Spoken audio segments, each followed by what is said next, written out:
Hey everybody, Mike Freeland coming at you again with my new and updated video. Today is the 5th of December, and as you can tell by the background, you can see the book that I'm going to talk about today. This book, entitled Think and Grow Rich, is like the OG books for anybody, whether you're seasoned or a newbie that's coming into learning about the law of attraction, putting things out to the universe, and just a ton of things. But today, I want to talk a little bit about something that you wouldn't expect to be part of a conversation when you're talking about becoming wealthy, changing how you think, and all of that. This book has a chapter in it, and you can see the whole chapter itself in audio right on YouTube. It's chapter 11. But before I do that, let me tell you a little bit that I'm aware of about Napoleon Hill. Back in, I believe, 1933, he did several interviews with some of the most powerful men and women, mostly men, but of course women too, about how they became successful. And he took all his notes, all his interviews and excerpts, and put it into this book. Now, I also read where there's a lot of things. This book is very powerful. Let me say that. It will definitely change your mind. But I've read also where he actually, there was a lot left out of this book. There were some things that was told that he left off the record because they were like extremely powerful. But even with that, this book is full, and I'm talking about full of gold nuggets that'll help you change your mind and put yourself in a mindset. Like I said, this is the OG of books when it comes to changing how you think and the law of attraction. But the particular chapter in here that I want to talk a little bit about today is chapter 11.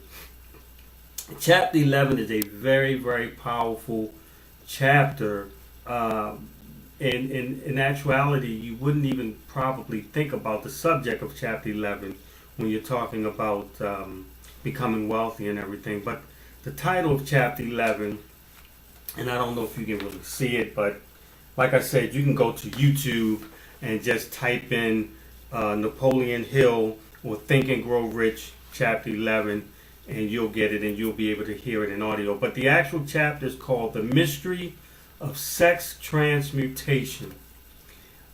I had never heard of sexual transmutation until I read this book. And even when I read this book and a couple of times, I never really implemented what it talked about until recently.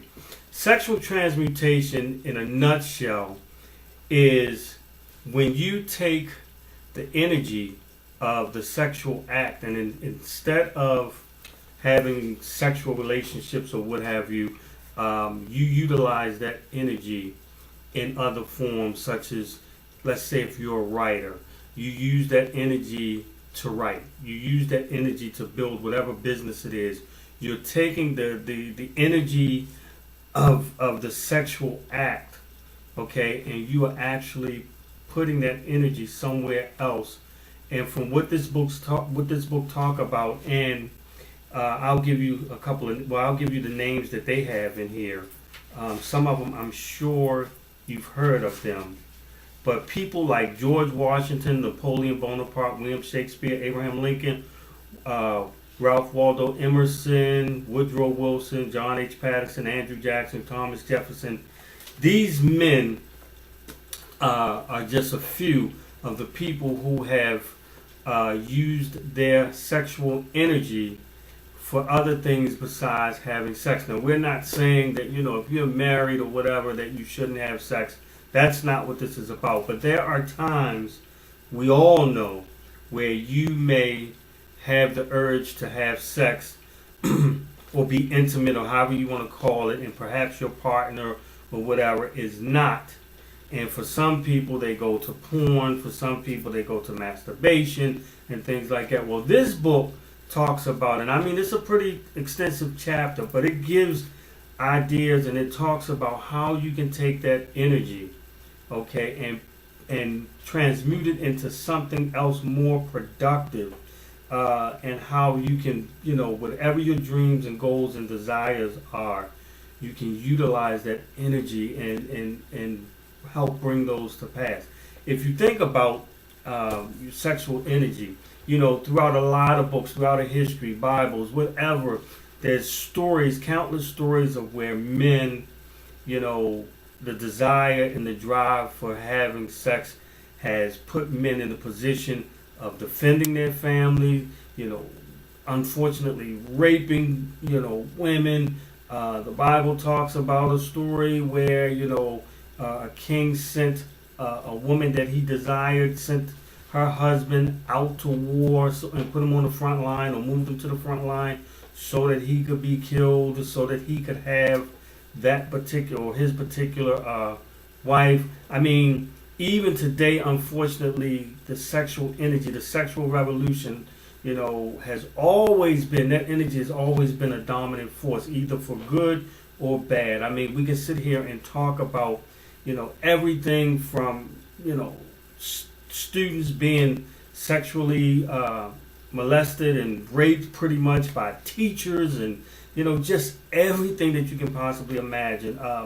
The sexual industry, the porn industry, is a multi-billion-dollar a year industry. So the drive for sexual and that sexual energy has always been there. It's probably the most powerful form of energy on this planet.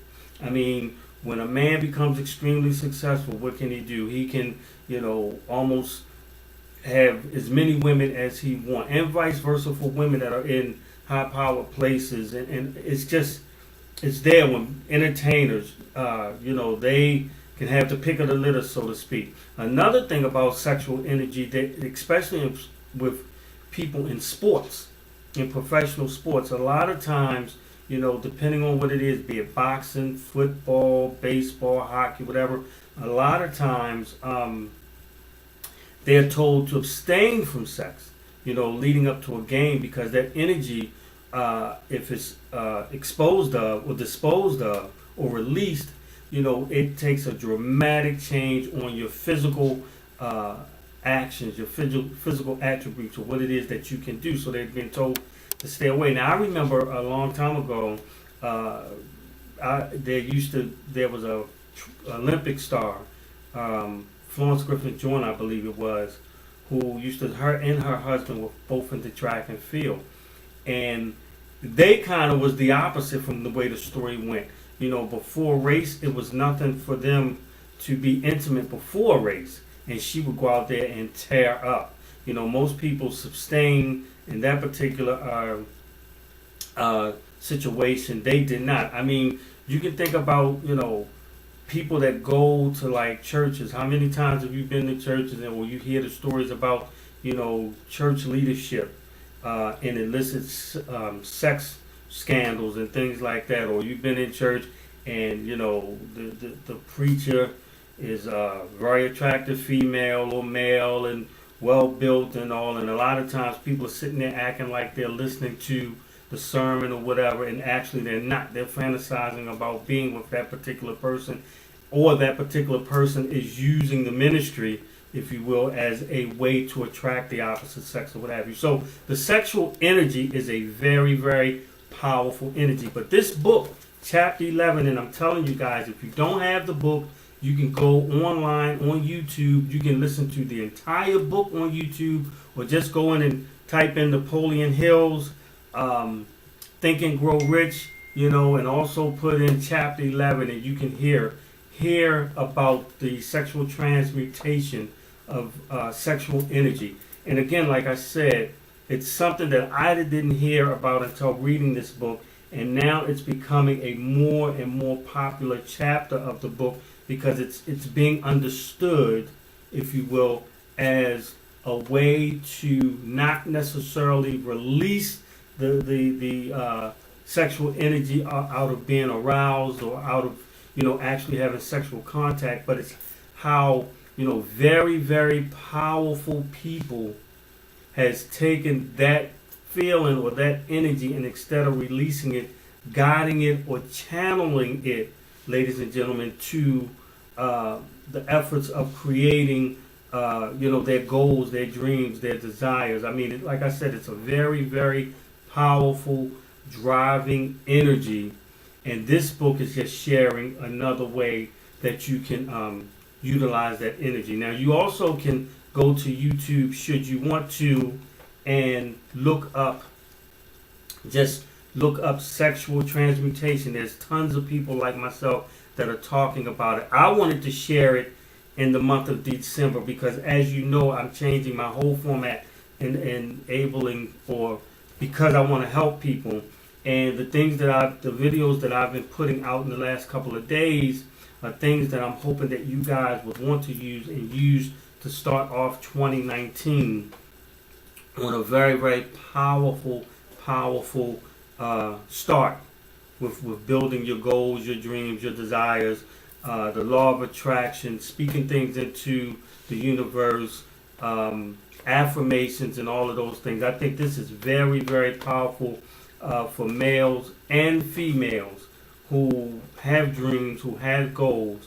Like I said, as I conclude, a lot of times you may be aroused sexually, but there's not the time, the place, or the person, or whatever your particular issue is where, you will be intimate. So this book, chapter 11, teaches and explains and shares how you can utilize that sexual energy and use it to drive you to achieve your goals and dreams. So with that, this is Mike Freeland. My next video, and I try to give you guys an update or a preview, if you will, of what the videos are going to be next.